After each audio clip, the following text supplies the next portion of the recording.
How is spending time within a sensory deprivation tank connected at all to yoga? Yoga, for the unfamiliar, is just thought of as a series of body contortioning exercises.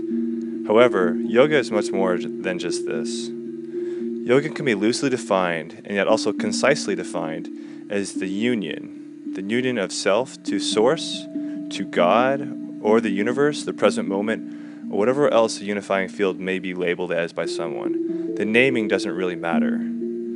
To establish this yoga, or union, many use the most popular of these limbs, the asanas, or the physical yoga postures.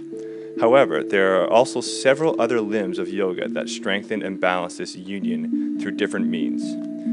The asanas being one limb. There is another limb also called the niyamas, which means observances, which were identified to build character traits and are to be practiced with body, mind, and spirit.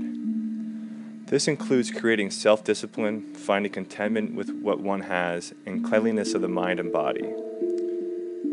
Another commonly known limb is that of pranayama, which uses the life force of prana through extensive breathing exercises to create effects on the mind and the body. But there are still other limbs of yoga that are lesser known.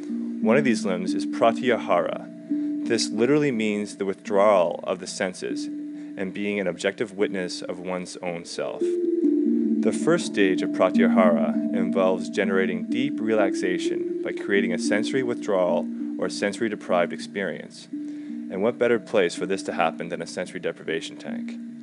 After deep physical relaxation, the mind can then also relax and create the space needed to be an objective witness.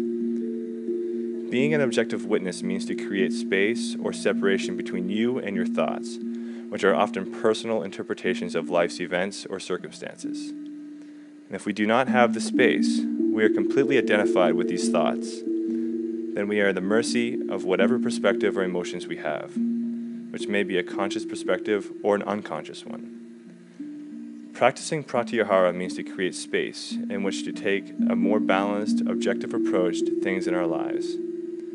It too is a very important part of a complete yogic practice, and the isolation tank is a phenomenal tool to help practice this otherwise lesser known, yet equally as powerful limb of yoga, pratyahara.